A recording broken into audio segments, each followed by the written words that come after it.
So I'd say what excites me most about being an artist is the power to create and breathe life into things. So you create a thing, you call it forth, and that's what it is. That's what people know it as, just because you said.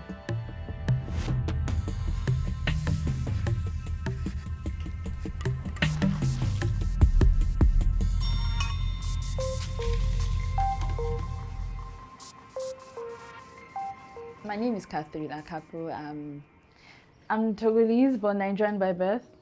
My childhood was pretty interesting. So both my parents are like handwork people. They pretty much encouraged handwork, which is funny. So the way we were trained made it very easy for me to go into this field. So regardless of its physical stress, I pretty much have been trained to have the capacity for whatever. For the most part, I used to work with my mom in the salon. The anytime we come back from school, we go to the salon. So from like the age of 6, 8, I already knew how to make hair pretty well. So I actually didn't know what I wanted to be. Like, who knows? Did you know? So after school, and I was home for a while, I first started with selling wigs. Then I started doing makeup. Then I went into furniture making. I know. How did I get from wig to makeup? Furniture making, then interior design, and now I'm doing Korsiwa. So it's like some combination of everything, pretty much. So I also thought I was going to be a banker because of their suits. My journey from art started from secondary school. I used to study art. I was best in arts. Then graduated to A-levels. I still did art. So I'd always been playing about it. Eventually, I knew I wanted to start a business around it, which is Korsiwa. So yeah, just started dabbling, and I had a project, an interior design project. So instead of outsourcing the art for someone else to make, I just made it, and I think that was what reignited my spark and pretty much led to the creation of Korsiwa as a brand. Korsiwa is my Togolese name, and it means born on Sunday. But for me, I believe it means born on a day of rest. The reason why I designed it that way was I didn't want it to look like my name. I actually wanted it to look like a brand name, right? So I just kind of like disrupted how it's spelt and added some symbols so that there's kind of like, but that is the word mystery, so that when you see the name, you're wondering, what does this mean? What country is this from, if that makes sense, so that I believe we're going worldwide, so I want the name to just almost apply to any country it's in, and yeah. So I believe every art we make, it's a representation of how we are. So whatever you put out is what's already within. So we have the power to create things. So I'm looking for what seems dead and seeing how to put life. My faith plays a very key role. So when I think about the ability to create life, it reminds me of when in the creation story, God made Adam out of sand. And this thing made out of sand became human. When you create something, you name it, it embodies it, and it comes to life. Do you understand? Now, Igbale is a thing, right? We are seeing beyond just the broom sweeping, but seeing it as an artwork. I'm inspired by anything around me. Like the other day, I went to see a carpenter, and as I was walking, I saw charcoal. And I just felt like charcoal was calling me, and I just picked it up. So every other day, I'll be looking at the charcoal until I feel like I know what I'm supposed to do with it. I know typically people use charcoal to draw. I just feel like there's more inside that charcoal. So like nature inspires me, people's stories, my story, every other thing. And I'll say someone else that really, really inspires me is Ibukum Shika. I really love that she's a faith-based female entrepreneur, and she's doing really well.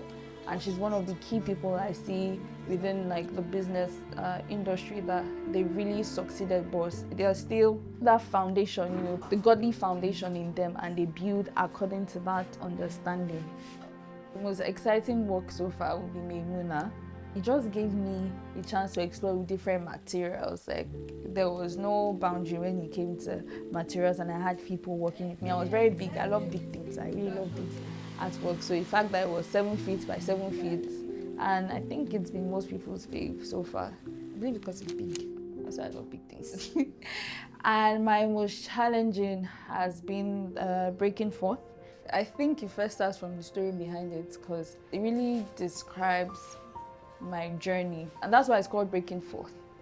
Because first of all, the art speaks to me, and my hope that regardless of my journey in life and certain circumstances, there's an imminent breaking forth, right? So it's a story of hope to me first, and then to anyone who sees it and understands it. I had done string arts before, but I always want to do something. Like I always love to push myself and explore a material and see the extent to which it can go. So I was just thinking, I'm like, okay, I don't want to work with nails again. It's too, come on, like I just need to do something else, right? I mean, that's what I'm Korsiwa. So I was like, okay, instead of nails, let me try hooks. And like, okay, I just tried one sample. I'm like, okay, it makes sense. Then immediately I just did something big. I did not count the cost. I didn't like think about weight. So lots of materials, because like it was too weighty. We didn't consider how the hooks will pull the frame, or the right kind of material to use. It was just a whole lot of fail to plan, plan to fail. So I think I did it like 3 times. We lost lots of material. At some point, I just even wanted to just not do it again. But I knew that it was a story I had to tell.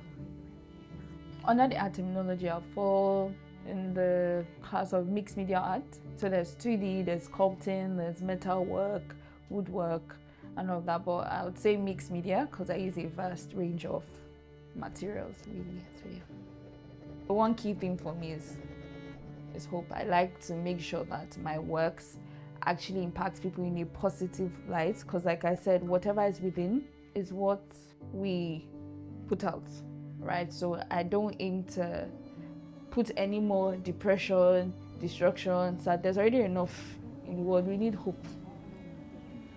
One core thing for me is to be solution-based.